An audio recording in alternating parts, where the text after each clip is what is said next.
Yuk.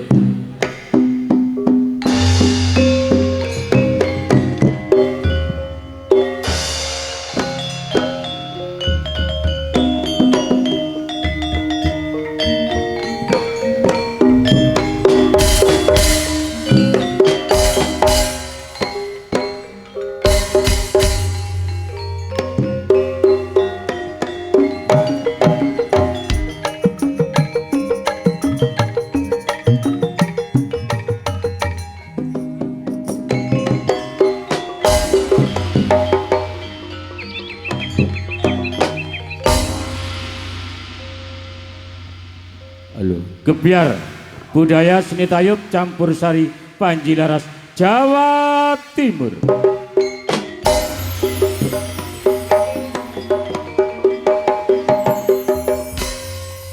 Bekerja bareng IR Sound System yang datangnya dari Sukosari, pimpinan Gilua Sukosari pribadi.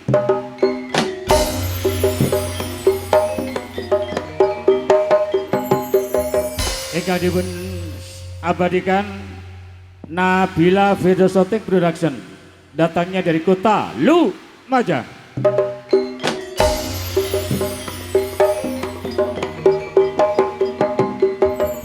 Eka dipun iringi karawitan Panji Laras, Karangsari Sukotono Lumajang, pimpinan Bunda Sriani.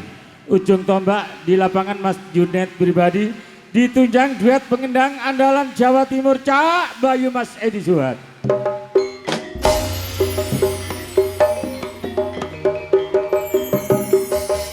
Para rawuh sugeng siang sugeng pepanggihan.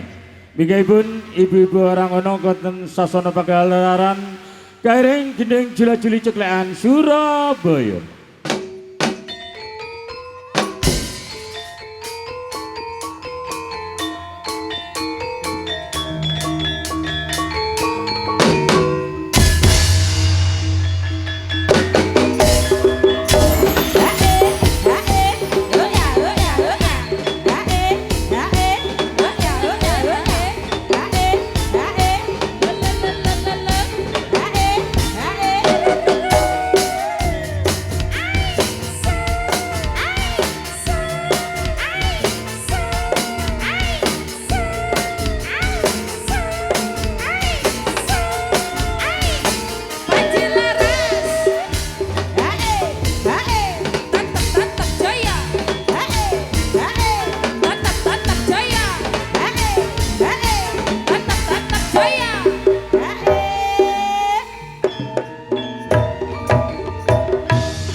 Para rawuh sugeng siang sugeng pepanggihan wonten menika pagelaran seni tayub Jawa ala Lumajang ingkang dipun pandhegani ibu-ibu warangun saking Jember, saking Lumajang dan saking Probolinggo ingkang dipun tanggap 7 tuan rumah wonten ing Desa Sukosari, Kecamatan Kunir, Kabupaten Lumajang.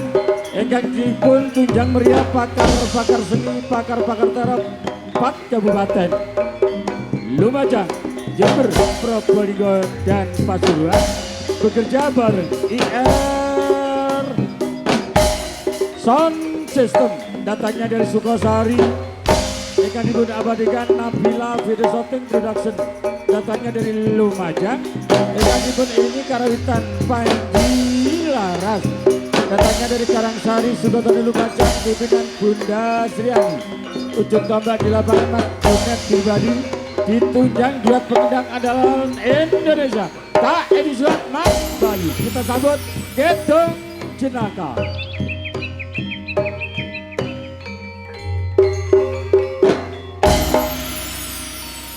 Kick low.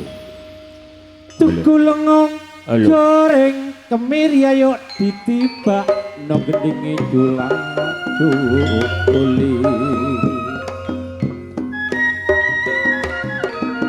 Ayo ditibak no gendingi rak julang juli.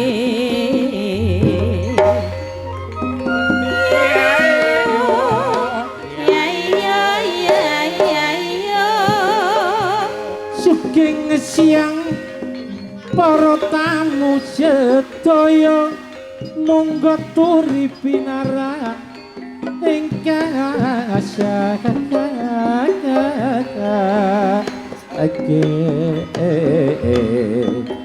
Joko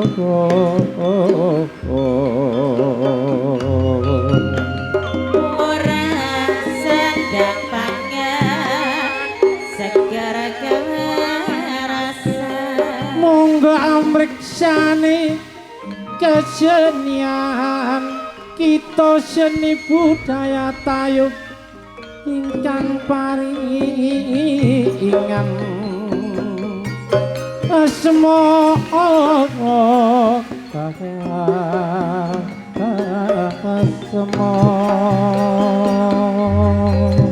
ngelebis kotor beres kata ngerayangnya bergawe kesenian tayub kesenian Jawa Timur asli kang gambarno watak langan apa adik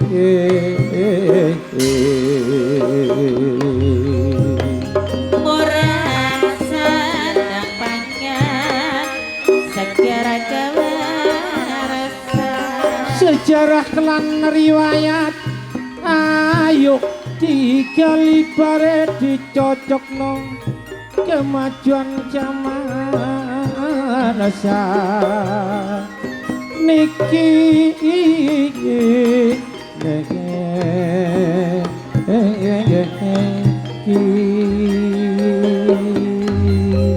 ngelebis kotor beres kata ngerayangnya bergawe Nun sewu dumateng para pamirsa ingkang sampun rawuh wonten menika hajatipun ketujuh tuan rumah wonten ing desa Sukosari Kecamatan Kunir Kabupaten Lumajang.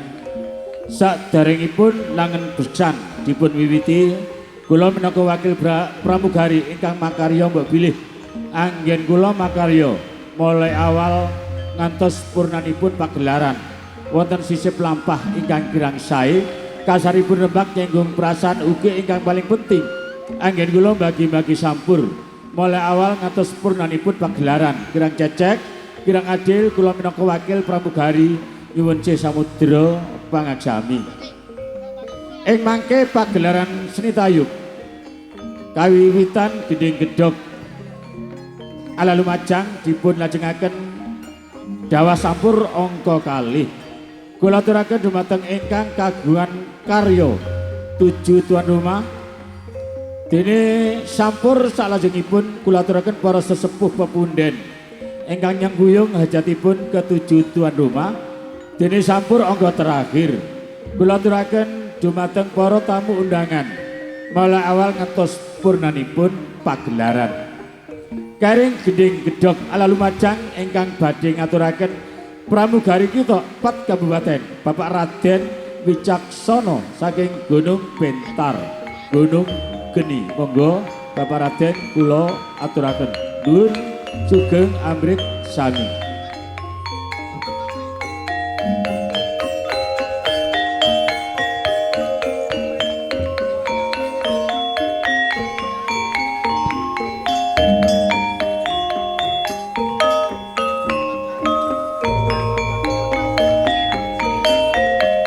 Lali-lali sekaraja lali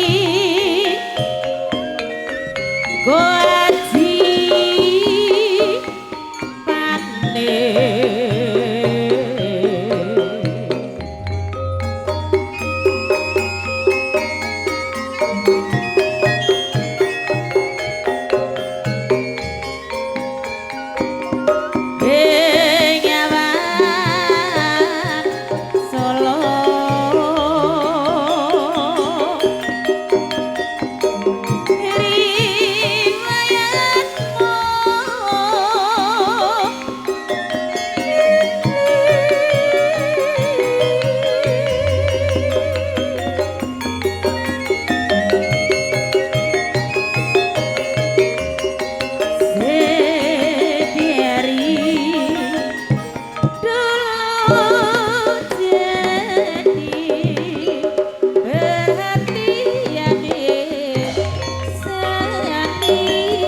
Monggo untuk ke-7 tuan rumah. Kula aturi minggarwien wonten sasana pagelaran masalah gending mangke dipun atur wonten nginggilipun pagelaran. Terutama Bapak Halimah, ini adalah mertua iring daripada Pak Yati beserta Ibu, dan juga Pak Yati beserta Nyonya Yati, Cak Lastari Kunir Lor beserta Nyonya Lastari dan juga Mas Arianto Kunir Lor. Ini putra daripada Abadi Armo, dan juga Kang Topatoni Kunir Lor beserta Nyonya Poniati. Kami mohon untuk naik di bangku pagelaran. Kang Tosen Fendi asli Karangrejo Sewilamun pindah tepat di Sukosari. Kami mohon untuk naik dulu di bangku pagelaran. Masalah gending tetap diatur di atas panggung. Semoga untuk Panji Laras.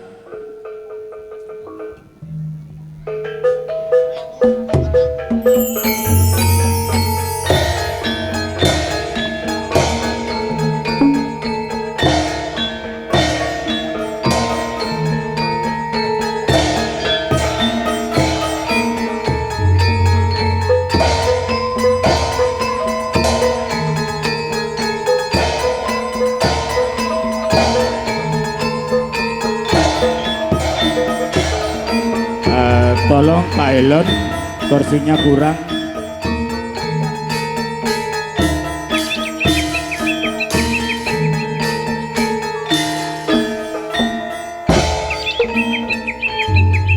Assalamualaikum warahmatullahi wabarakatuh. Pagelaran seni tayub Jawetan Alulumajang kawiwitan pramila dumateng 7 ingkang kagungan karya kula minggah wonten sasana pagelaran kabure dipun ura-ura dumateng Ibu Waranggana, ugi paring panghormatan dumateng para tamu undangan ingkang kepareng rawuh nyekseni hajatipun panjenengan sami. Ayo nggih Pak Yati dereke pun Rama minggah ana ing sasana pagelaran. Nuningi Rama kula dhewe agen sendika dawuh Kanjeng Rama.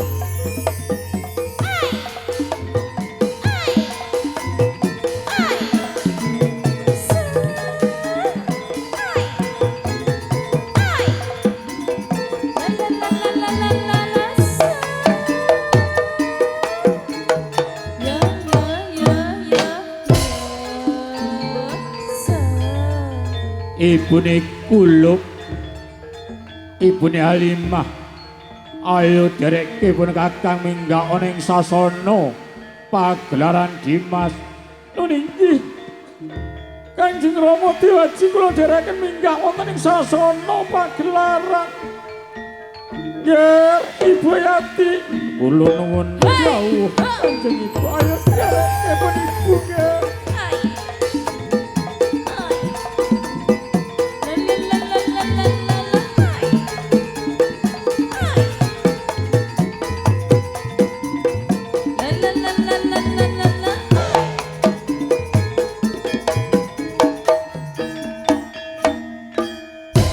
Monggo untuk 7 tuan rumah beserta keluarga langsung kami mohon untuk naik di panggung pagelaran dulu. Simpel, patas, cepat, terbatas.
Pak Elon, kursinya kurang mungkin Pak Elon. Ayo tolong diambilkan kursi lagi Pak Elon. Ikut di luar banyak Pak Elon, dilapi dulu.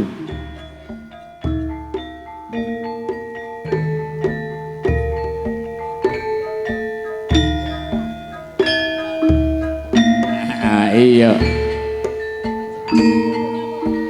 Wis tak dongakno.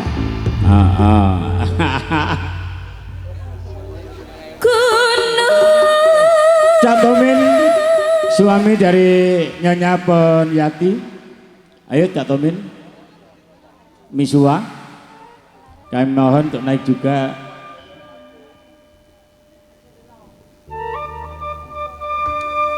Yo Pak Elon, Cak Tomin dikasih sampur Pak Elon.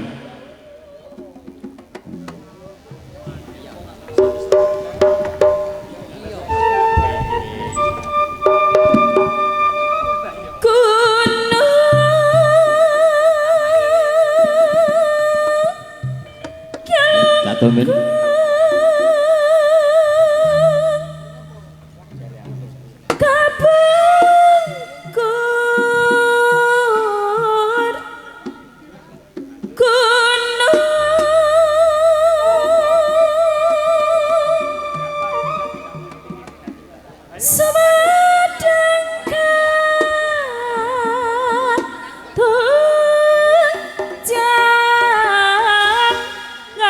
Ji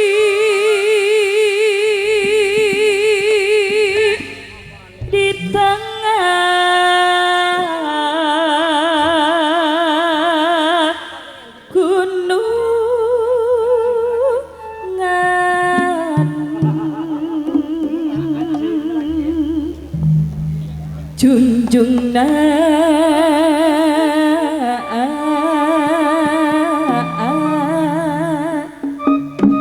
kula buntung kudi sungkung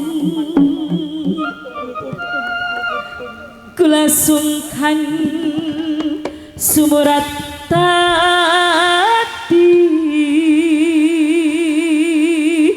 tetan tari taripa rekawaya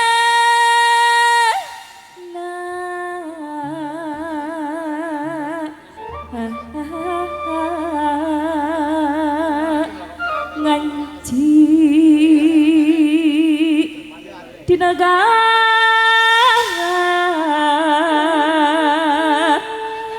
Indonesia.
Ketujuh tuan rumah tidak usah turun semua karena sampur ongkos tunggal per dangdutan ketujuh tuan rumah beserta nyonya nyuwun dipun dampingi.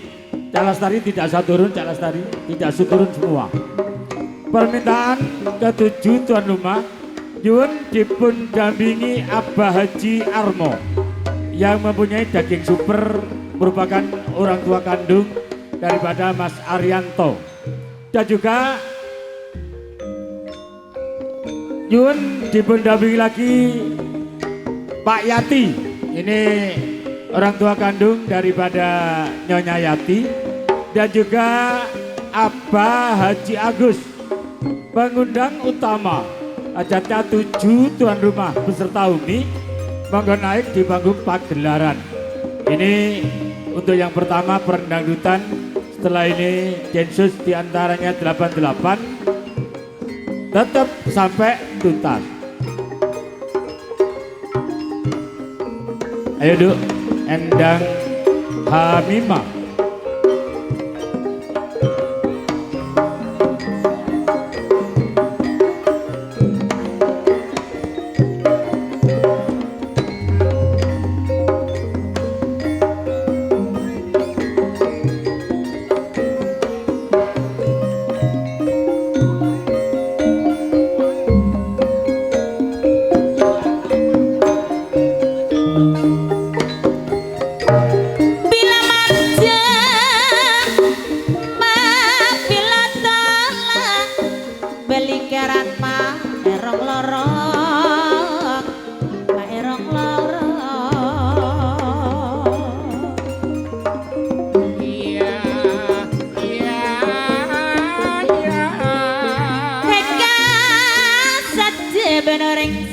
Peto kon lambek mola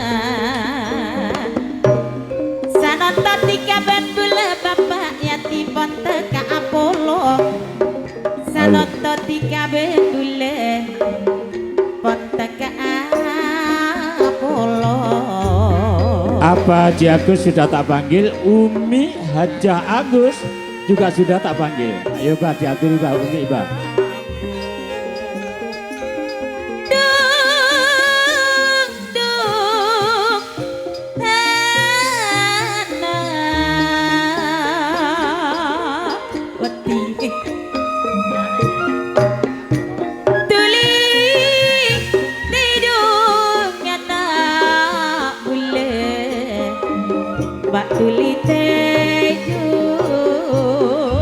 Pak Elon samburnya Umi Hajah Agus, terima kasih sudah menuju ke panggung Umi. Lapor tuli tedong saya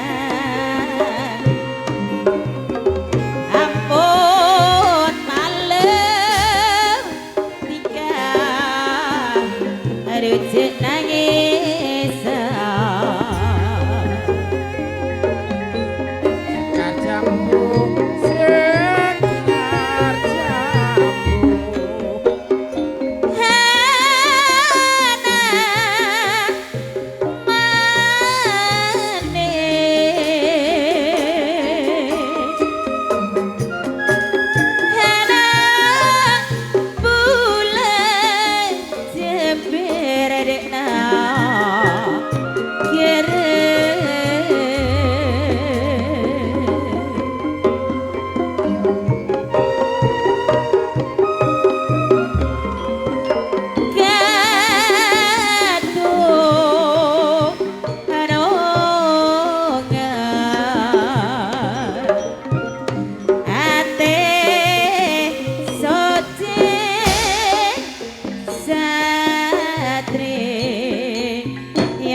Permintaan Mas Arianto lanjut kerap sope. Umi Hajah Armo kami persilakan naik. Ayo Pak Elon dikasih sampur. Umi Hajah Armo. Umi Hajah Armo. Ayo Cak Sumarto.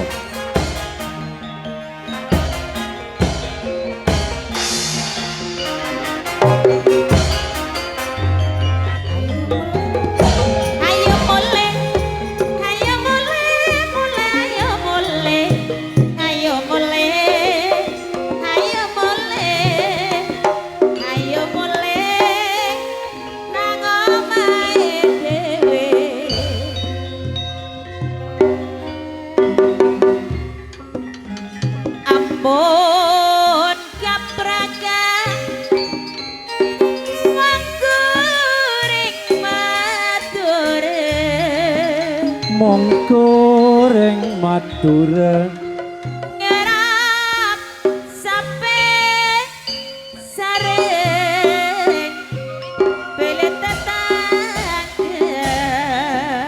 sareng belet tetangga mon sapena apa sampai naga bekus pengabesna bagus pangabesna nang tunyang sabung pentingna sabuk pentingna nyara treta ala keselance olate selance cedak ongang serta abunto noce serata bentuk noce paburuna santa nasab angin santanya sabange kapal ngabeng ampun nangalai ampun langalae ampun kaprah monggo oreng mature monggo reng matureng ngerap sampe sareng gelete tangke sareng belet datang ke pot sapena bekun pangabesna bekus pengabesna nanging dunya tade betingeta nyara teta ala keselance olate selance cetak onga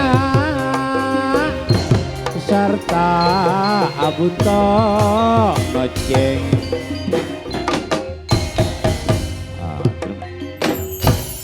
Terima kasih untuk Abah Haji Armo, kami persilakan turun beserta Umi dan juga Nyonya Poniati Abah Haji Agus, kami persilakan turun. Untuk yang lain yang Gunung Sari tidak usah turun. Pak Lima.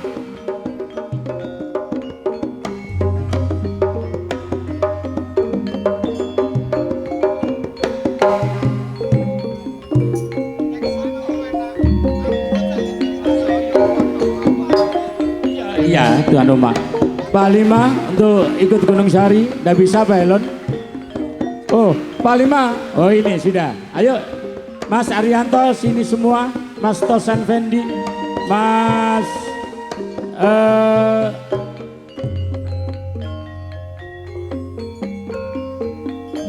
ayo Waranggono di timur semua. Ayo Waranggono 5 jadi timur, 4 sama Ibu Yati yang mewakili Waranggono. Duk Meme sambil ngitung tidak masalah, jadi timur Duk Meme.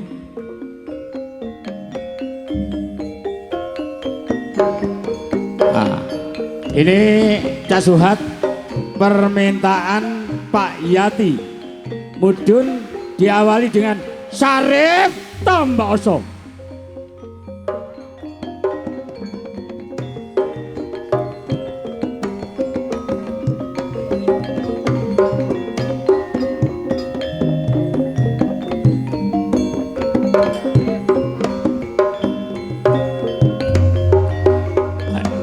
Ayo Sarif delantak sih, ini pesan tuan rumah. Ndak, pesennya tuan rumah juga ya Pak Alima juga Pak Yati. Ayo Sarip tambah sok.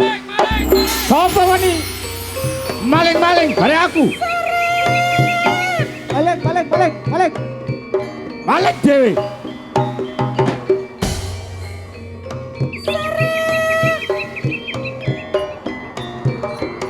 Jangkrik. Wong Sukosari, pendak belas aku liwat kene jarine aku maling. Pendak aku metu bengi jarine aku ngerampok. Menawa sing tak rampok ku dunyane mbojone iku ta. Bener aku tukang nyolong, tukang eji tak delok-delok sing tak colong. Wong sing sugih ngantek bare londo, kang diarani londo blangkonan tak tene dunyane, tak kene wong sing miskin kaya Panjai Panji Laras. Padha mek landange. Iya, padha. Anggonku mlaku sik durung oleh 3 jangkah. Atiku kok gak kepenak ya lho. Ana apa kok rame-rame iki, Mbok? Aduh, Rep. Mbok dikepuki nah. Lho, sapa wani ngepuki Mbok Sarip? Pak iki gedangan lho, Rep. Lah jalarane apa, Mbok? Mbok ndak bayar pajak. Loh, Nah. ya bener sawah sakmene mbane Tek Riko, Mbok. Nanging sing garap lek Pak Yati to. Sing bener bayar pajak Pak Yati kok malah Riko sing dikon bayar pajak. Dikepuki jarene ndak bayar lho, Rep. Oh, gendeng mendem semir lho ora gedangan. Loro, Mbok. Apa nah? Loro. Wis, mumpung durung ato. Hei, lurah gedangan aja mlayu enten ana iki lho, Sarip tambah oso.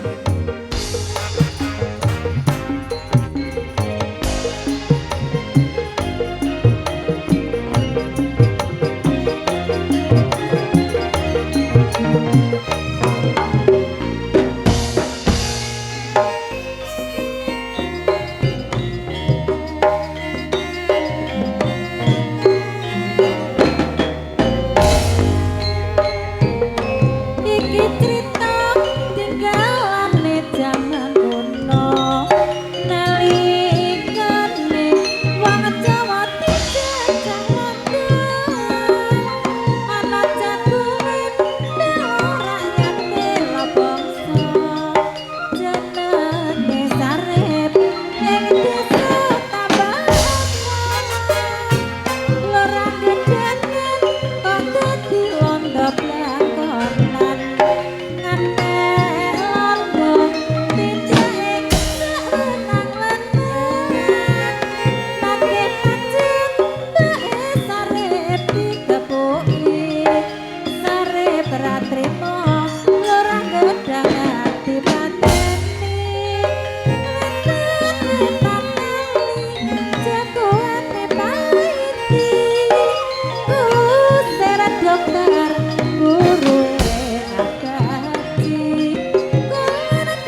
Matur sembah nuwun. Ayo Cak Suha. Atas penampilan Bapak Halimah yang punya cat dan juga Pak Yati, Nyonya Yati dan juga Mas Arianto, Kunelor dan juga beserta Kang Tosen Fendi yang datangnya dari Karangrejo Yoso Wilangun pindah tempat, dan juga Cak Lestari asli Kunirlor pindah tempat di Sukosari.